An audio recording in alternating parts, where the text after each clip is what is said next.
Hello and namaste to everybody. I hope you guys are doing well. So, today's episode is a very special one for me, and personally, I've been looking forward to this conversation since a very long time, and it finally happened. So, the guest on today's episode is Kristin Harila. In 2022, she climbed 12 out of 14 8,000-meter mountains, and the remaining two she was not able to do because China did not issue the permits to climb Oyu and Shishapangma. And the 12 8,000ers that she climbed, she was able to do it in a record breaking time. She has many world records on her name, and in 2023, she is all set to shatter the boundaries and all the records in mountaineering by becoming the fastest person to climb 14 8,000-meter peaks twice. And without any further ado, I would like to present to you the conversation I had with the legendary Kristin Harila. Enjoy. So yeah, hello and namaste, Kristin. Namaste, namaste. Yeah, I'm good. Very busy, but it's good.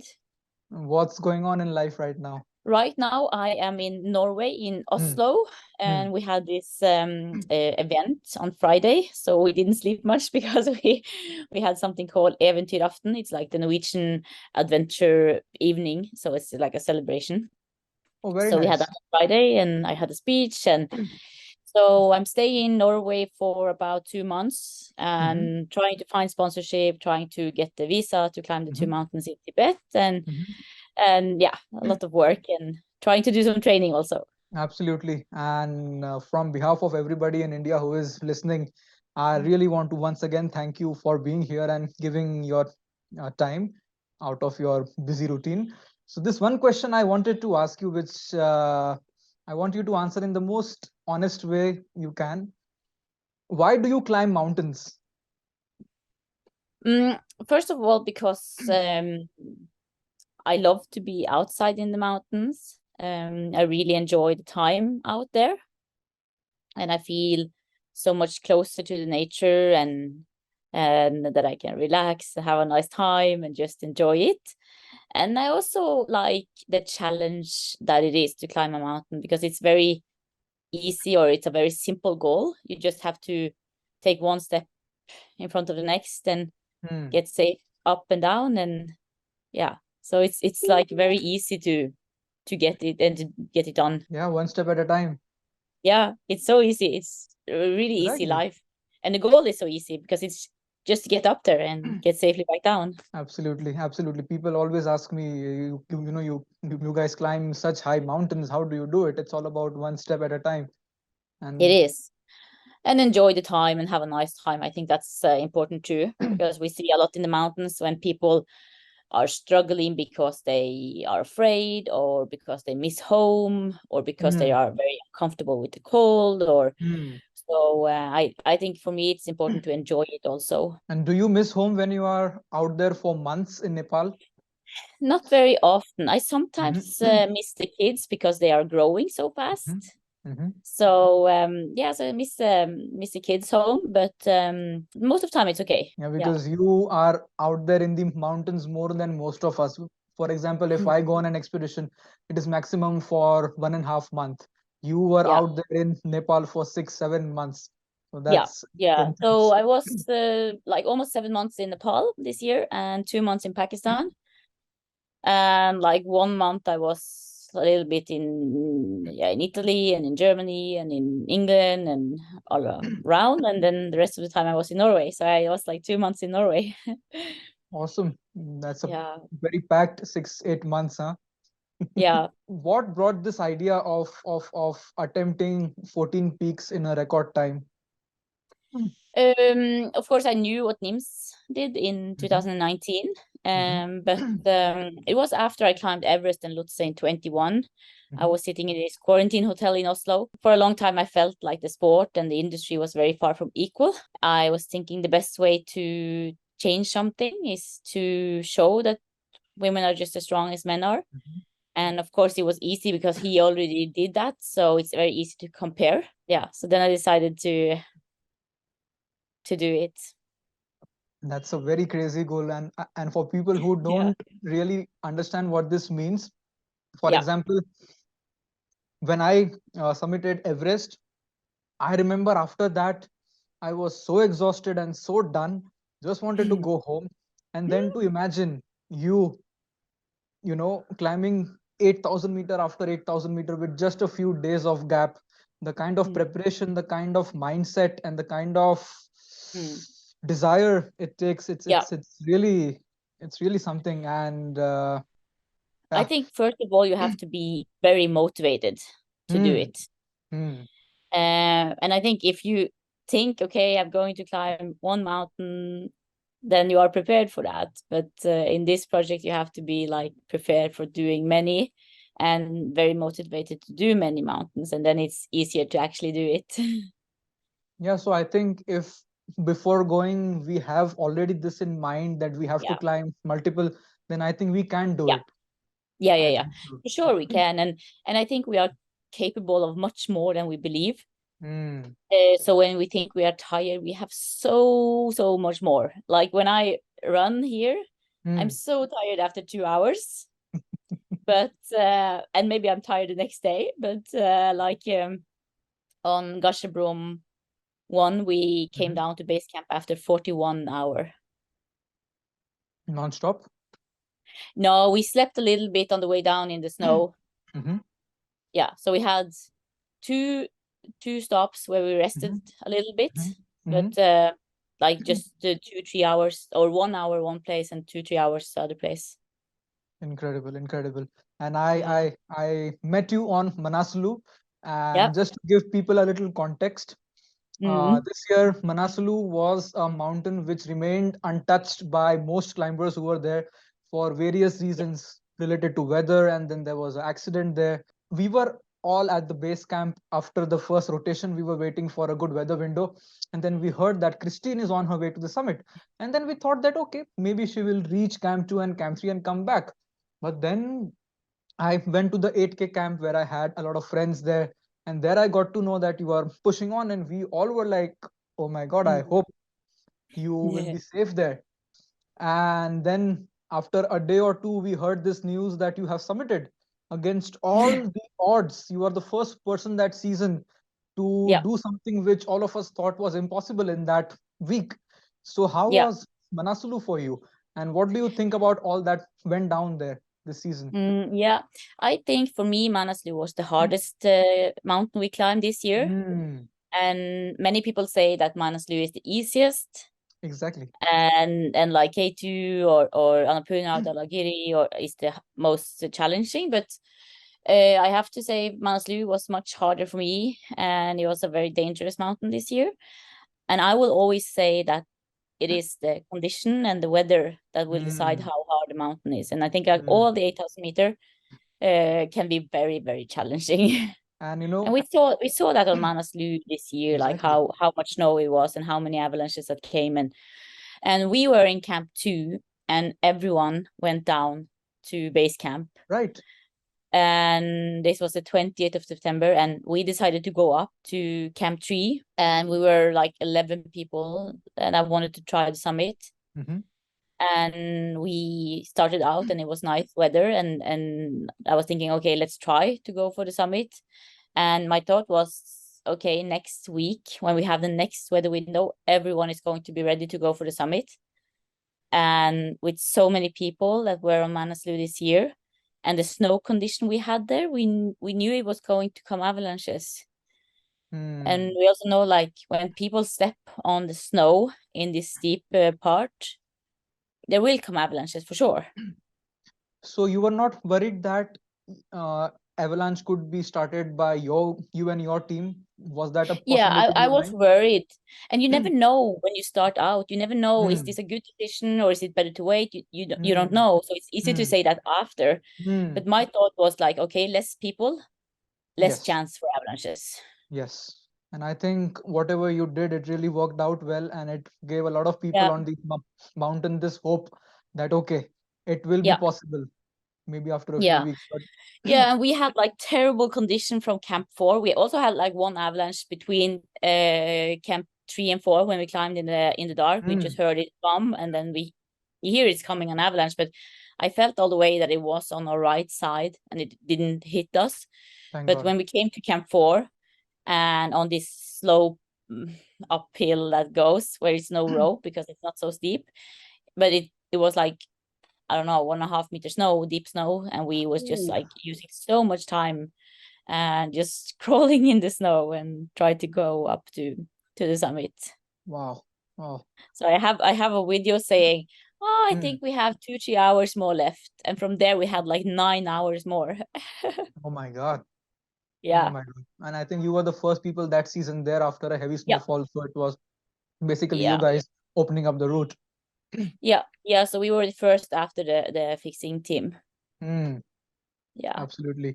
I wanted to ask you, how did you get into climbing mountains? I mean, was there a point or you grew up naturally like No, this? I was skiing and running, and yeah, did a lot of things like that. But I climbed my first high mountain in 2015, Kilimanjaro. I actually won a trip with my job, Mm-hmm.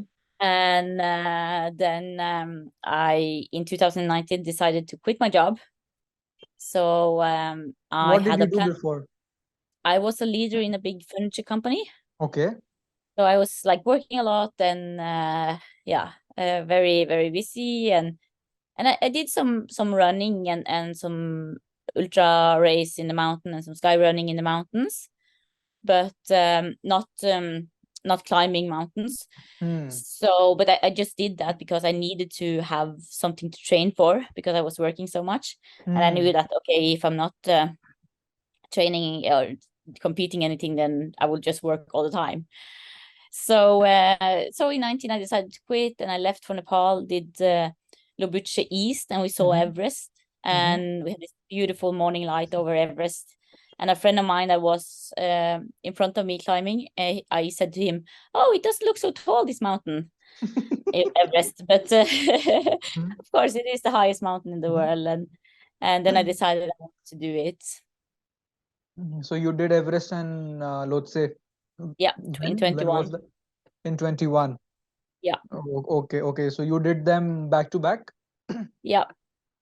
So the first time we had a very like challenging season on Everest, and I think it was like 3 or 4 days possible to go to the summit. So we had a very small weather window when we came to Camp 4. We waited many days in Camp 3 and 2, and then one extra night in Camp 4. And then we had like a 20-hour summit window. So we decided to go, and we went really fast up to the summit, only 6 hours up. Hmm. And then we decided to also climb Lhotse. So that was your Yeah. first 8,000-meter Yeah. expeditions. So how Yeah. did you feel the first time on a 8,000-meter mountain? What were you expecting and how did it turn out? Yeah, I was like excited to go, and I Hmm. knew that I'm always feeling the altitude very early and very much. So I started to throw up and have a headache and all those things. But I knew that I was going to adjust very good if I just rest and take the time and drink water Hmm. and all the normal thing. So Hmm. yeah, but it was a really nice group and a very good expedition for us, and nice team and good guides, and yeah, very like helpful for doing this project. So it was good. And was this the idea of 14 peaks after these Yeah, Everest and Lhotse expedition? yeah. After I decided I wanted to try. And a lot of people, friends who I spoke to, that I am gonna speak with you. So they wanted to know specifically a little bit in detail because they are, Yeah, properly into the sport. That what is yeah, your training routine like? What is your approach? yeah. Yeah, I think many people ask, and now and in the breaks that I had in 2022 between the phases, then it's like normal training, like running and strength training, and I do some skiing, and yeah, so it's like normal. I try to train every day, but some days it's just so too busy. Mm-hmm. So this week I had 2 sessions on Monday, like one strength running and strength training, and then I had one running interval uphill outside, just short. And Tuesday morning I had a ski session, like maybe 15 kilometer skiing. And then in the evening, I had 8-kilometer running or something. And Wednesday, I had a ski session, a longer ski session. And Thursday, I was just too busy in meeting and traveling. Friday, I had a plan to train, but no chance to make it because I was just too busy. Yes. Saturday, I was planning to have 2 sessions, but unfortunately, I was just way too tired. Yeah, today I need to do a longer session, and then I will do an uphill session on like this Stairmaster in the gym. So yeah, so that's my kind of normal train routine. Home, I try to train some longer sessions, like 2 to 4 hours, and normal running sessions, and at least do 2 interval and 2 strength training every week. Right. That's the plan.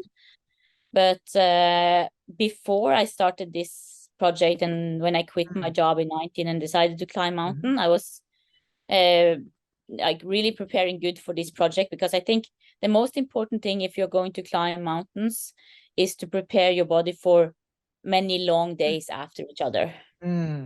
Because most people are okay with one long day, like from 5 to 10 hours.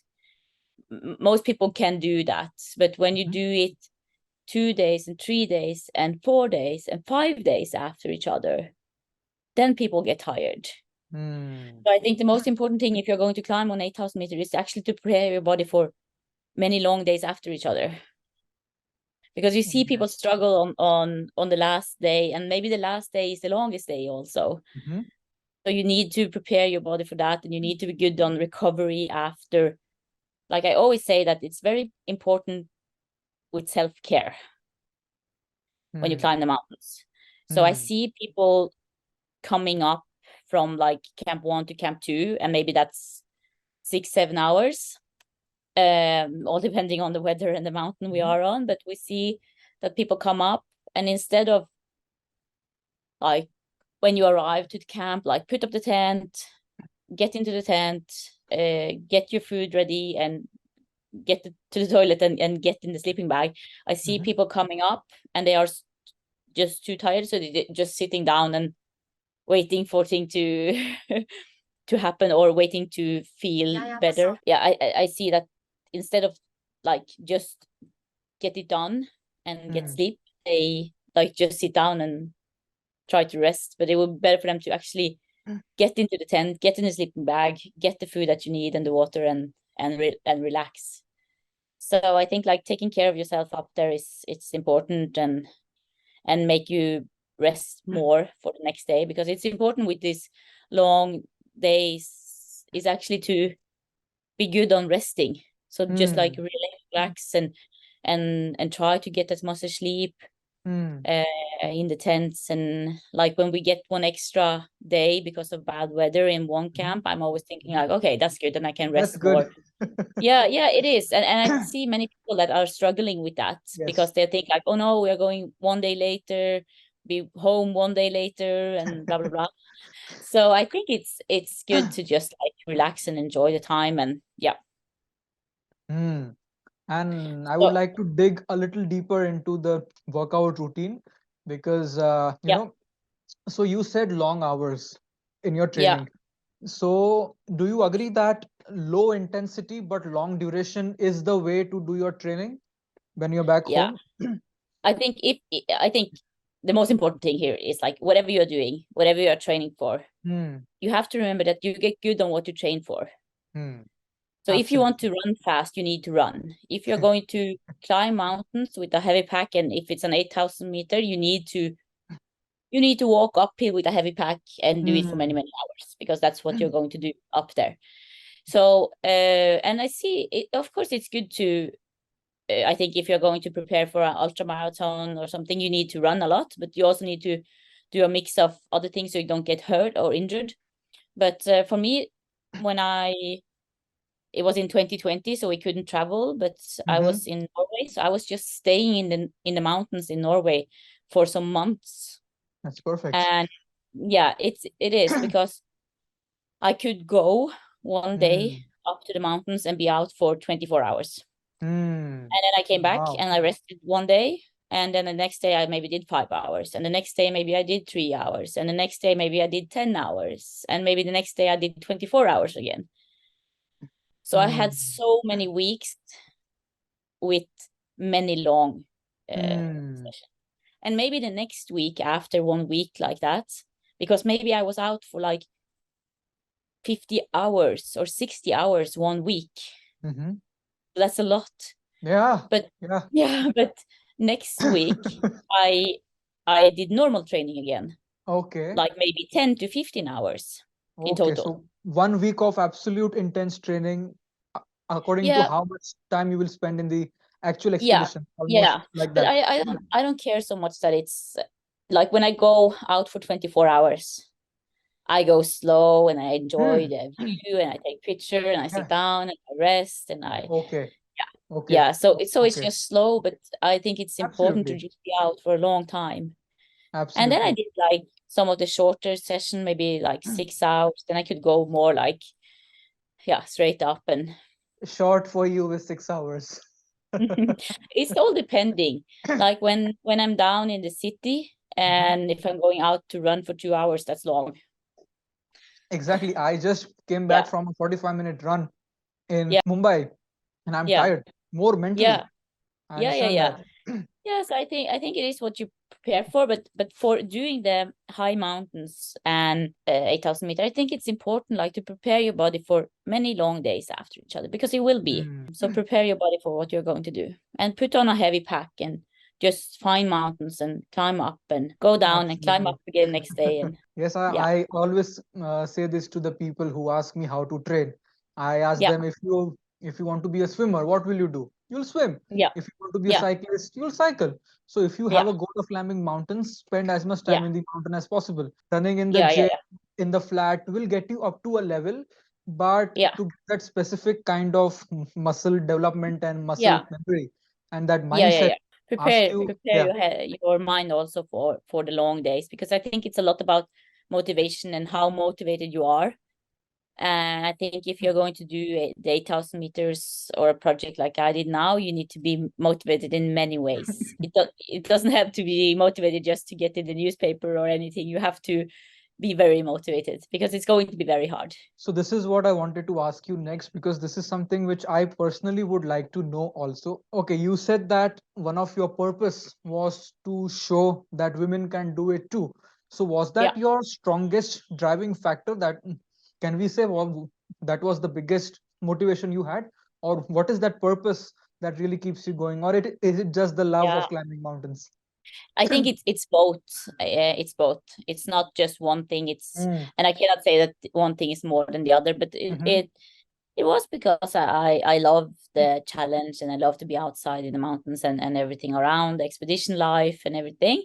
But of course, to have something that means more, because I was thinking for many years that we don't need to talk about equality anymore. We need to talk about the climate changes and how the environment is changing, and I was thinking that we are finished with talking about equality, but then I realized that we are very far from equal, even in Norway. I was thinking, okay, if this is going to change, we need to do something with it, and we need to actually talk about it and say something, because when we talk about it, it seems like everyone agree that it's not right. The brands in this sport are supporting much more men than they support women. Right. And that we see big brands from this sport producing climbing clothes and gear in just men's size. Okay. I was not aware about that. No, like when I was going to find a down suit in 2021, it was impossible to find one. So I had one special costume made in Kathmandu, actually. Oh. Yeah. Oh, that's not good. That's very sad, actually. That it is. It is. And the thing is, like, when I talk about it, all men that I talk with agree, like, it's not right. It shouldn't be like that. No.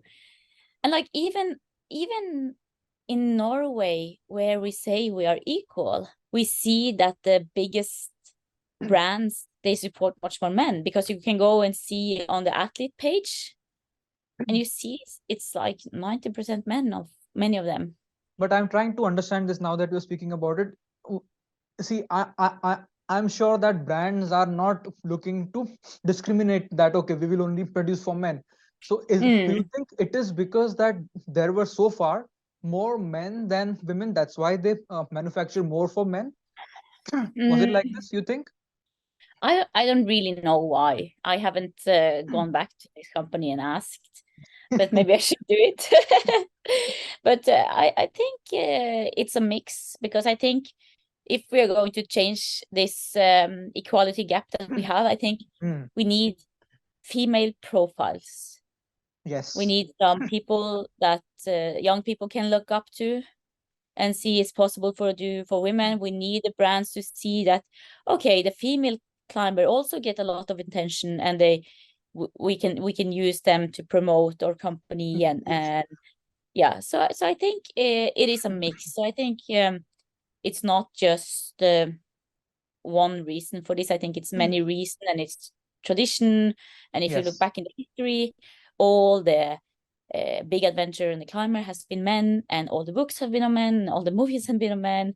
And I think if it's going to change, we need to show that we can, and that we are just as capable. And yeah, so I think that's very important, and it's important for the next generation also to see this is possible for a woman to do and to live off, and to actually reach the summit and be strong enough. Absolutely. And I would say I'm so happy to say this actually. 2022 was the year for women mountaineers. Yeah. All the big records, all the groundbreaking climbs were by women. And that is so bloody amazing. I was so happy to see that, and you were on the leading side of it. I mean, and then there was this Indian climber, a very good friend of mine, Baljit from India, who was with you. She became the first Indian ever to climb 5,000-meter peaks in 28 days. No one had climbed more than 2 in one season. And all these records were broken in this year. So you think this year will be like a game-changing step? Yeah, I think we see it's changing, and we can also see, like, for example, on Annapurna, we were more women than men in total in base camp. Okay. And we were more women on the summit, of course. So that's nice. Yes, I think it's changing now. Awesome. One of the questions which as a mountaineer I get asked the most, and I'm sure even you get asked the most: money. Yeah. So the most. So how do you raise the funds to climb mountains? So it's the most challenging job at all. Like, for climbing, it's like, of course, the visa to Tibet, it's challenging, but finding enough money, it's issue, of course. Yeah. So when I left for Nepal in 2022, I didn't have enough money, but I already sold my apartment, and then I got one sponsor on, and then I decided to go. So most of the project I paid for the money because I sold my apartment, and now it's nothing left, and I have nothing more to sell. So I need more sponsors on, for sure. Yeah. Especially, I'm sure it's not that easy in Europe also, but especially in India, it is, mountaineering in India is right now, people really don't understand what that is, because it is not a proper sport here. It is just starting off. Right. Yeah. In this generation. So if anybody asks you how to raise money, how would you answer to them in a minute? Like, what are the things you need to keep in mind and to do? Yeah, make a good presentation of what you're going to do and who you are, and what is it for the brands to join you. Like, what do they get back, just to prepare that. And then you have to contact them, try to use your contacts, and if you have some people knowing some people, try to get in by friends or family or other people that you know, like, so you get in contact with the right person. I think it's very important. Maybe you have to ask twice and follow up.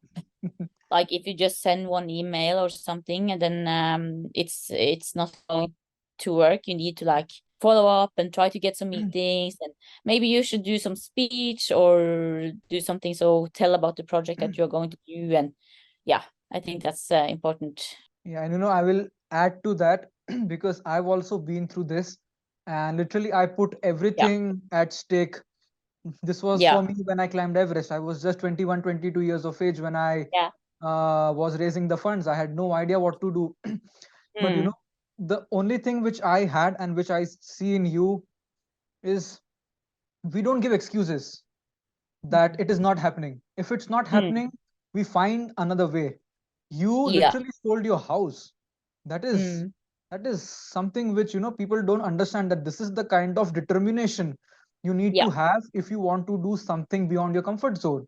And I think Yeah. most people just want to do it for a little bit of entertainment, that okay, I want to climb Everest. When it gets hard, they're like, nah, it's not for me. So I think the Mm. first thing you need is just only plan Mm. A, no plan B. I have to do or die. No, I think so too. Yeah. Yeah. Yeah, I think it's very important, like, to just focus on your goal and work for that. Because if you start to make a plan B, you start to focus on Yes. how can plan B be a good option instead of focusing on your main plan. And Absolutely. So now you had the necessary funds to at least start the expedition. So the first peak you yeah, went was Annapurna, and I've been yeah. on Annapurna in 2021. Unfortunately, could not summit. Just a few hundred meters from the top, I Mhm. had to turn back. And all of us have heard that it has 34% death rate. One out of three Mm. people who summit never make it back. How was the first expedition Annapurna for you? I mean, it's a crazy Yeah, mountain. Annapurna was challenging in many way, and we Mm, knew it's a dangerous mountain, and we had very hard condition with snow and hard to fix the rope up mm, from Camp 2. So we were not able to go higher than Camp 2 before we went for the summit push. same But here. it was, yeah, I think everyone has that problem on Annapurna. So yeah, it was challenging mountain, but yeah, we reached the summit and were safely back down. And did you encounter any avalanches, which is what Annapurna is famous Yeah, for?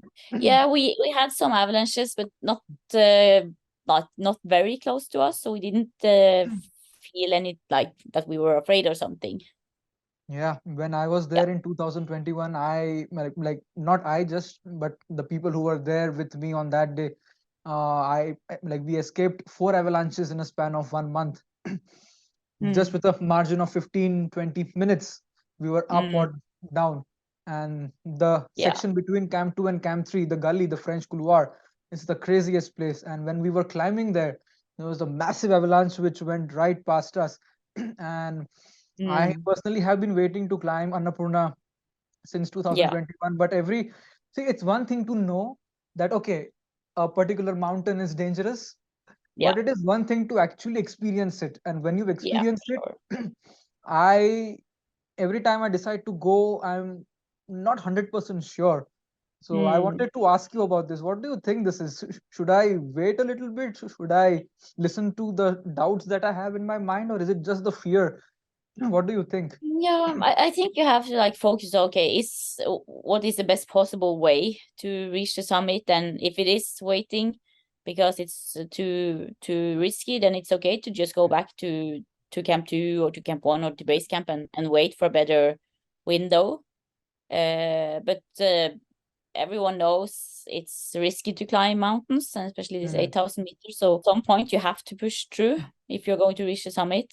Hmm. And like on Annapurna, where it's very high risk of avalanche, you never know. That's the thing. And Yeah, this reminds me, climbing mountains, there is always a chance that we might not come back. And it yeah, is true for so many people. Every time they go on an expedition thinking that, okay, it's just another expedition, is one of my goals, one of my dreams, yeah. something completely different happens there. Mm, And just to give you an example, when I go on an expedition, from the smallest to the biggest, I yeah, sit down with my family a night prior to that. We have a couple of beers together, and I tell them yeah, that it is important that you know that there are high chances I will come back. But if I don't come yeah, back, so it is a yeah, conversation, it is very important to have with the people who you love. yeah, So, yeah. I do that too.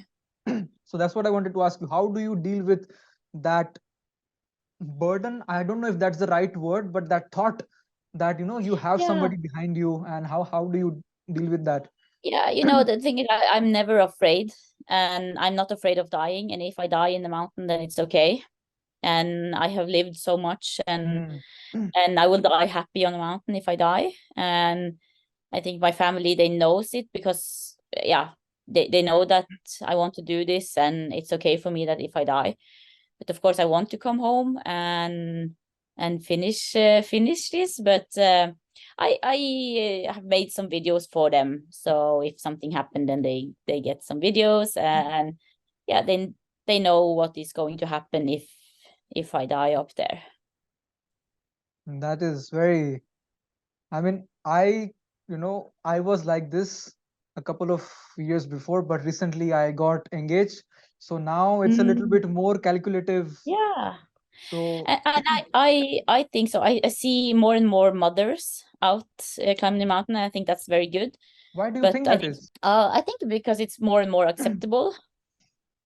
But for me, I think it's much easier because I'm not responsible for anyone home. Of course, I have my mother and my father and my sister and my brothers and my friends and things. But I don't have any children myself, so I think that's make it easier for me, because if I was responsible for someone else in this world, then it would be harder. And I don't have any boyfriend or anything, so it's just me, and then it's easier to go and to climb. So I think if I'm lucky to get children, I think I will be done with the high mountains for some years at least.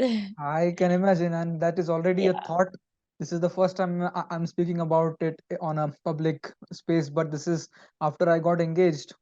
The Yeah. risk taking Yeah. desire has become much less, and I've become more Yeah. calculative. Like, for example, when Yeah. I was on Manaslu, when things were not going right, I was just like, leave Yeah. it. And Yeah. Because you have other things in life, and you have other yeah, things that mean more than the summit.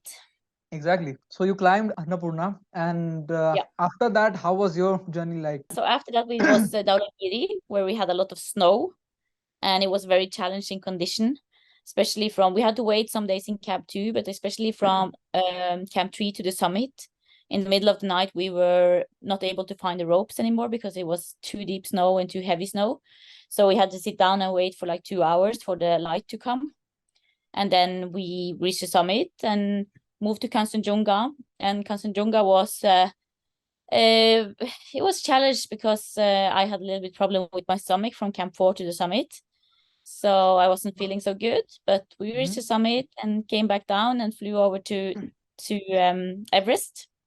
And after climbing Annapurna, Dhaulagiri, and Kanchenjunga, I was thinking, okay, Everest is so much easier. But I knew I climbed in 21. So I was like, okay, it's so much easier. And then we came up to Camp 4, and we were the only one there. There was no other people because it was too much wind, way too Okay. much wind. Yeah. So we were the only one going up. And of course, it was a very hard climb on Everest when it's too much wind. We reached the summit and came back down and up to Lhotse and took a new record, climbing them both in 8.5 hours. So that was good. Ooh. And especially when the weather was so bad. I think Wow. it's possible to do it faster, but you need better weather conditions than we had because we had terrible wind. Crazy. Yeah. And then we left down Lhotse, and we had this amazing sunset. I looked over at Everest and I said, okay, goodbye, Everest. We don't meet again next year. But now I'm going to climb them all again. So I will go back to Everest. So this is what I wanted to ask you next. So for people who don't know, you were able to climb 12 out Yeah. of the 15. And the 12, Yeah. you were able to climb it faster than the certain guy who had climbed the 14. And that was a record by itself. Unfortunately, you could not climb it because of the permit of China, of Tibet. Yeah. So Yeah. next year, like now this year, 2023, you are not Yeah. climbing 14 as far as I know, you are climbing 16. Yeah. So can you explain why that is? I want to finish the project for 2022, climbing the last two mountains, Shishapang, Mount Choyu, and then I want to take the record and start all over again. Oh my So God. I don't have to, but I want to climb double 14. Oof. Yeah, in 2 years, and like no one has done that before, and so I think it would be good to do it. Yeah, I mean, I don't know if I should say this online. The guy who holds the record for climbing the 14 peaks in 6 months. Yeah. It is not an actual record of 6 months, if you know what I'm talking about. The Manaslu Real Summit was in 2021. So the fastest time to climb Yeah. 48,000 meters is 2 months and some odd months. So even Mm. if you are able to climb Cho-Oyu and Shishapangma in the spring, Yeah. you will still be the fastest person technically. I know. And Yeah. and after that, you are gonna do all the 14 All again. over again. Yeah. Oh my So goodness. yeah, so I know the new official record is 2 years and 5 months. And if I take Shishapangma and Cho-Oyu now in the spring, I will get the official record. So but I want to still do it faster than 6 months. And Ooh. yeah. And I see it in your eyes. And when I met you, I saw that fire in your eyes, you know, that if somebody can do this, it is you. And I really wish you all the best. Be safe.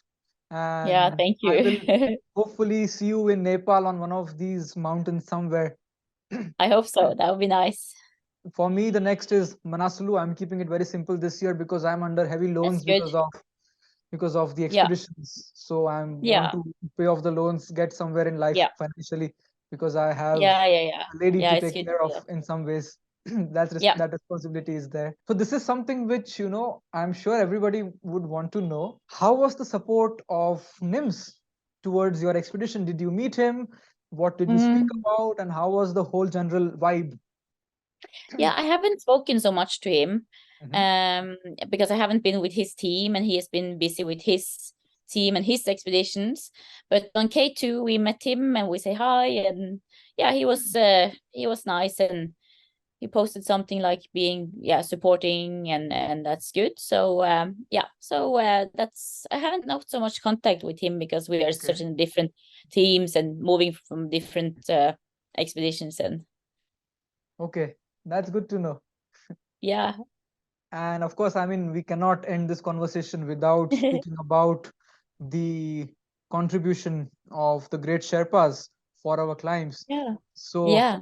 how have Sherpas' role been in your climb, and what do you think about them in general? I mean, they are the Yeah, I backbone. think they do an amazing job and are so important for everyone that climbs the 8,000 meter. Even the people that climb without Sherpa, they use the fixed ropes that the Sherpa are putting up, and I think they are doing a very good job, and it's very important. And I also think it's to reach the summit, it is a teamwork, whatever you do or in which way you do it, it's a teamwork, and of course you get very close to them because you spend so much time with them. Absolutely. I say this to everybody. 99% people, including me, who climb these 8,000-meter mountains would not be able to do it if it was not for Yeah. the Sherpas. And from what I know, that the record that you were planning to make, the 14, you Yeah. were planning to make it with the same Sherpas, the two Sherpas Yeah. who were with you. I'm sorry, I forget the names. I had remembered them. Yeah. Pasangdawa? Kasava and Yeah. Dava Onju. Yeah, Uncle Okay. Dava. So it's so nice that, you know, you kept them with you on this historic project, and it was not just Yeah. about you. That is the No, beautiful no. thing about you. Yeah. Yeah, it's always a teamwork, I think. And I think that's why, like, when you do cross country skiing, which I did, it's all about yourself. And for me, it means so much more when it's a teamwork, and that we have to work together to reach the goal. This one question I wanted to ask you. Nowadays, we see that 8,000-meter climbing is changing very fast, in the sense, Yeah. before it used to be just one expedition per season. Yeah. So people used Yeah. to spend 1.5, 2 months on a mountain. And that whole experience was so enriching. Like, you know, you Yeah. are at that mountain with the people and bonding and having a good time. And it is changing in a small way, that people now want to do more in less time. What do you think about this? Slow climbing versus fast climbing. I think that it's nice that people get out and climb mountains. And I think as long as Hmm. people doesn't hurt anyone else or the nature, Hmm. and I Hmm. think let people climb in the way that people want to climb. Absolutely. And someone Agreed. want to climb without oxygen, and someone want to climb without Sherpa, and someone want to climb with, and someone want to do it fast, and someone want to do it slow, and someone want to carry everything, and someone want to have everything carried, and want to have 6 Sherpas with. I think whatever people do, it's okay as long as people are honest and open about Hmm. what they do and how they do it in which style, then I think it is okay. Let people go out and climb. I think in some ways you already answered this question, but I will still ask you this. Yeah, Nowadays, we see a lot of, I call them keyboard mountaineers, who have not yeah, done anything in mountains, but they have opinions of all sorts. yeah, That, okay, XYZ person is taking heli, he's using yeah, oxygen, he's yeah, using fixed ropes. They are yeah, yeah, so-called yeah, purist. I mean, it yeah, really annoys me that, first of all, the people who've been there, up there, they would never yeah, say such things. And the people who've not been up there, they have all sorts of loud opinions to make. yeah, So yeah, if you had something to say to these people, what would it yeah. be? No, I think like we should like care less about that as long as people doesn't hurt anyone else. Hmm.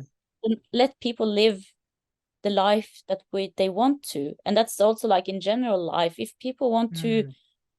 be together, if I'm a girl and want to be together with a girl, or if I'm a boy and I want to be together with a boy, or if I want to wear this dress and not this dress and whatever, like let people choose their life and live their life, do it their own way. And if people want to climb in a different way than other, then it is okay. We should let people go out and climb and yeah, not care so much about that. As long as they don't hurt anyone and are open about what they're doing, then it's okay. Because a lot of people, even when I climb mountains, they are like, oh, you are using fixed ropes and this and that. I Yeah, tell them, okay, I will sponsor your yeah, expedition. Show yeah, me fixed yeah, ropes. Okay, you show me. yeah, But I think, yeah, it annoys me. But then, as you said, yeah. And I think like okay, we hear also that it's coming so much unexperienced climbers to the 8,000 meters, and it's so much hmm, people on the 8,000 meters. And I think like if you go to an 8,000 meter in the season, it will be people and it will be fixed rope and it will be a lot of people and it's going to be queue and yeah. So I think if you want to climb a mountain alone, there is so much mountain you can climb. yeah. So if you go to the 8,000 meter in the season, you have to expect that it is people and live with that. If you want to go alone, you need to find another mountain. Yeah, I mean, these people, they see the number of people there, 300 people on Everest, for example, but they don't Yeah, understand that it's not 300 people. It is individual people with individual journeys, individual yeah, dreams. yeah. Uh, And they have their own reason hmm, for climbing with 6 Sherpas or climbing with no Sherpas or climbing with oxygen or climbing without, and do it in 29 days or do it in 2 months, or like people have their own reason for doing that, and that's okay. it is. And, there was this one friend I was speaking to, he's a alpinist, and he is very against commercial mountaineering. He is very much against, especially using oxygen. So I said, okay, you don't use oxygen. Then I said, I'm against using down suit. Why are you using down suit? Climb in your Mhm. t-shirt. So it's Yeah, where everybody individual wants to draw their line. It's okay. yeah, yeah, it's okay. And we shouldn't like care so much about what other people do. People have Hmm. reasons, and maybe there is good reasons why they want to climb with oxygen or without, and that's okay. What is this marbles that you wear, a necklace kind of a thing? What is the significance This of that? one, Yes. yeah. So this is just like shell, Mm-hmm. uh, and I bought it in a summer holiday in Greece some years ago. Mm-hmm. And yeah, I have some others from Nepal here, Mm-hmm. and this The llama threads. from a bear. It's a big Oh, one. okay. And yeah, this is from the llama. I have a few of them here. I Yes. needed to take some off because we have so many. And I put them around. I have someone in my pockets and someone in my my Oh, other places, and I have some others under here. yeah. I think that there are at least 16 of them coming in the upcoming year. Yeah, at least. Awesome, awesome. So, to end this on a light note, I have some very Yeah, quick questions to ask you. We call it rapid yeah, fire. There is a show in yeah, India. In that there is a rapid fire section. So, just very yeah. normal questions like, what is your favorite food? King crab. Okay, okay, I have not had that. Okay, No, you should. where do you get it? Where is the best? In Norway, fresh from the Okay, sea. Yeah, okay. I wish to visit your country yeah, soon. Maybe I will yeah, have it when I yeah. get Then we there. can have it. Definitely. Which Yeah. is the most beautiful mountain or your favorite mountain that you've been to anywhere in the world, if there is any? Oh, it's so many. It's hard to say one. I cannot say one because it's always so different from climb to climb, and yeah. So I cannot say one. I understand. Yeah. What was the most dangerous mountain that you felt in the 8,000-meter journey that you've had so far? Oh, probably was Manaslu. Wow, this is Yeah. something, like people think of Manaslu as the easiest 8,000er. It's crazy. It's never like that. It's always the conditions. Absolutely. So which is the song or the artist you listen to when you're on the mountains the most? I don't know, but I really like some Norwegian artists I'm playing, and yeah. So Fundraising it's called. Is from my part of Norway. So yeah, I really like to hear him. Okay. Recently, I think you had shared an Instagram story of a few songs that you used to listen to. Yeah. I really Yeah. like them. I really like them. Yeah. So I have a playlist, and often that just goes on repeat. Okay. And I actually, when I'm up in the mountain above base camp, I doesn't listen so much to music, because I think it's important to listen to the mountain and to hear Absolutely. if there is coming a rock or an avalanche, or if there's people, or if the glacier is moving, or Yeah. All your senses needs to be out there. yeah. But of course, in base camp, you have time to listen. Okay. Yeah, of course. So which is your favorite movie, if there is any? The Down Wall. Sorry? The Dawn Wall. Down Wall. Oh, Yeah. okay. Okay. Yeah. So do you watch movies at base camp when you have the time? Not so much, but sometimes I try to do some series or some films, and yeah. Which is the series that you're watching right now? Right now, I'm watching a Norwegian explorer on a Norwegian TV program. Okay. Yeah. Okay. So which is your favorite vacation destination? Nepal? No. Well, I've been a lot to Thailand. I like that, but I think when I'm finished with this, I'm going to go on holiday in Norway, because it's really nice here in the summer. Okay. I don't know if I should be asking this, but are you a beach person or a mountain person? Which one do you prefer? Oh, I'm of course a mountain person, but I also love to be on the beach Yes. and have a rest place. Yeah. Yeah, absolutely. And just one last question. If resources or science or anything was not a limiting factor, what is that one crazy dream which you could have if there were no limits, no nothing? Like, for example, for me, it is going to the moon or climbing the highest peak on Mars, for example, something like that. Well, I think in the situation I'm now, I would have finished the project, but then I would like to settle down and have a little bit more normal life for a while. Okay, that's yeah. a nice goal to have. Yeah, be home. I haven't lived anywhere since 2019. So I would have build a house and just enjoy time home. Wow. I hope that happens very soon. I hope so too. And what is that one message, if you have any, for people who are upcoming in the field of mountaineering? Yeah, I think go out and try to climb, and just start low and go higher and higher and try to get more and more experience. Awesome. So thank you so much, Kristin, for your time. Thank It you really so much. means a lot. Thank you. So nice to see you again. And when we meet in Nepal, I would like to do this with you again face to face, but about much more deeper things which I have in mind. So thank you so much, and I really wish you all the best for your upcoming project. And be safe and make us all proud. Thank you. Thanks. Thank you.